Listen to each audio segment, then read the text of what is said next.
truck parts and equipment company. And he liked it there. And I was working in the hospital. That was a very interesting job. I worked in surgery as kind of a handy girl. And we stayed there till Dad retired about 6 years before I did. And in the meantime, we had gone to Panguitch and back and forth each vacation and rebuilt our little cabin that we had at Panguitch Lake. We enjoyed it going back there, and our children loved it, and our grandchildren loved our cabin. They all think that's the only place to go for vacations. Our kids, when Jimmy was, I guess, in Cub Scouts or Boy Scouts, I would do things with the kids. I'd get down and squaw wrestle with them, and he thought I could do that better than anyone. And with Joan, I embarrassed her one time. My girlfriend and I used to costume every Thanksgiving or every Halloween and go around. We had so much fun doing that. We went to the dance one night where all the young kids were. And as we went in, Joan and her daughter was standing there, so we went over and tweaked them under the chin and kind of played up to them, tried to get them to dance. And when Joan found out it was me, she was so embarrassed. She said, "Oh, my land, Mama, go home." Go home. What were you dressed like? I don't even remember what you had those dressed like. pumpkin head things on. You had Dad in a dress.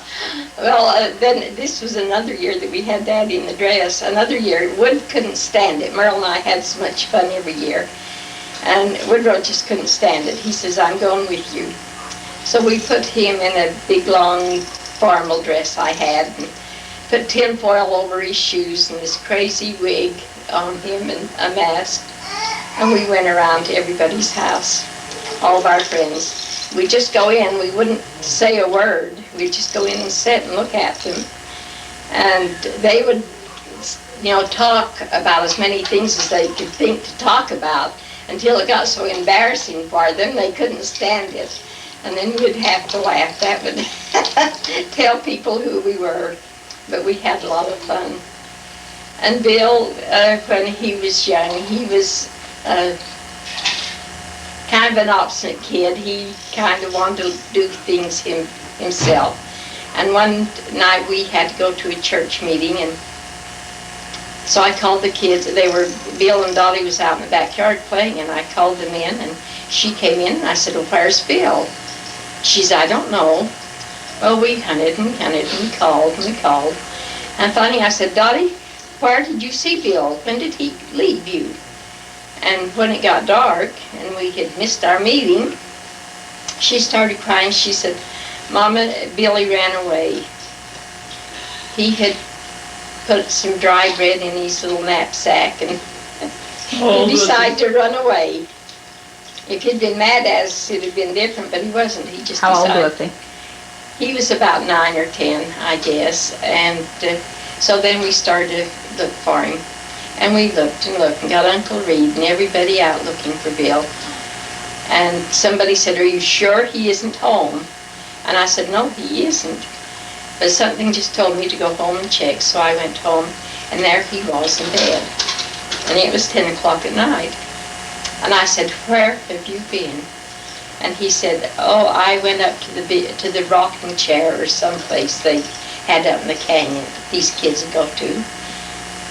And I talked to him and told him, what he had done wrong and worrying everybody. And I said, "All right, honey, you better get up and say your prayers and go to sleep." He said, "I already did. That's when I decided to come home." And Dad said, "How did you get your pants so wet?" And he said, "Well, when I decided to come home, I just come right across the creek and everything.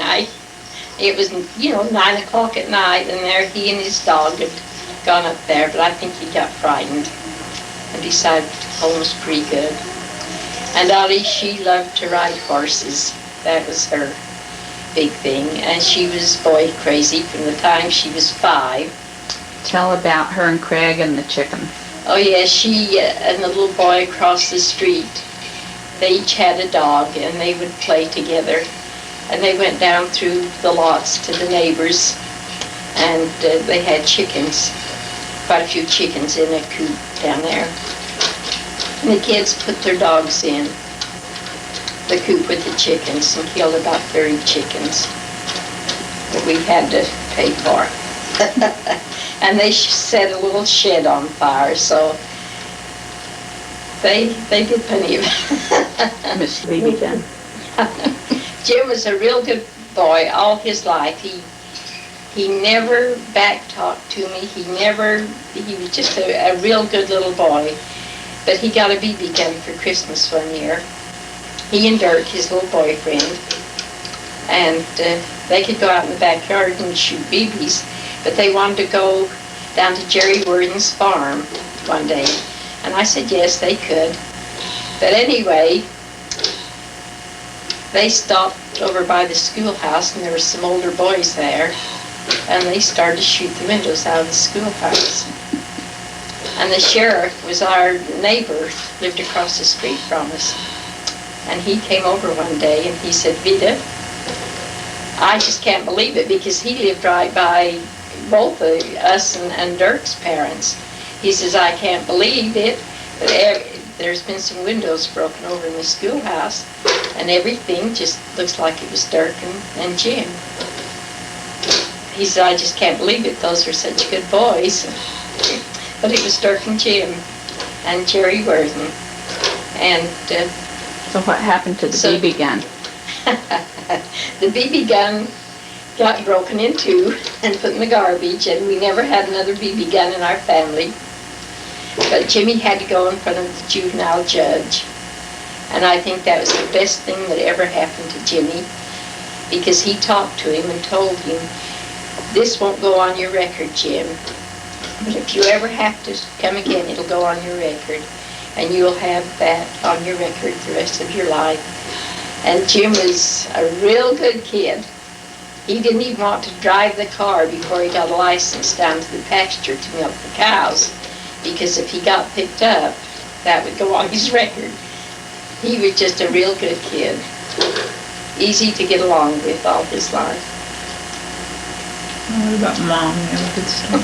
We don't have anyone here to tell Well, us. Joan was a sweet girl. She was a determined little girl on anything she made up her mind. If she ever got cross with me, she'd stamp her feet and fold her arms, and into the bedroom she'd go. But she was a good girl too. I never had to worry about Joan doing things she shouldn't have done. She had a lot of fun with Roberta and her girlfriends. And we had good trips for their junior prom dresses and for her wedding dress and things. We'd go on trips together. We had good times like that. And Joan was so happy to drive our old car around. Take all of her girlfriends in our old car until we got our new one. And then she couldn't be seen in that old car. That was just terrible. She had to be in the new car. Good-natured guy. He was a hard worker. His father died when he was 9, and his mother was left on a big farm with these boys. And work was all they ever knew. On the 4th of July and Sundays, that was the day they'd do all the extra jobs. He didn't know what it was to have a family get together like I did when I was a kid. And they lived out in the Uinta Basin at Mountain Home, Utah. And he and his brother used to go hunting or trapping in the winter, and would get hides and sell them. And in the summer, from the time he was just a kid, he'd work on the farm or somebody else's farm, and he dropped out of school for a couple of years, and then went back and finished high school, and then he went to BYU. His mother and family finally moved into Provo, and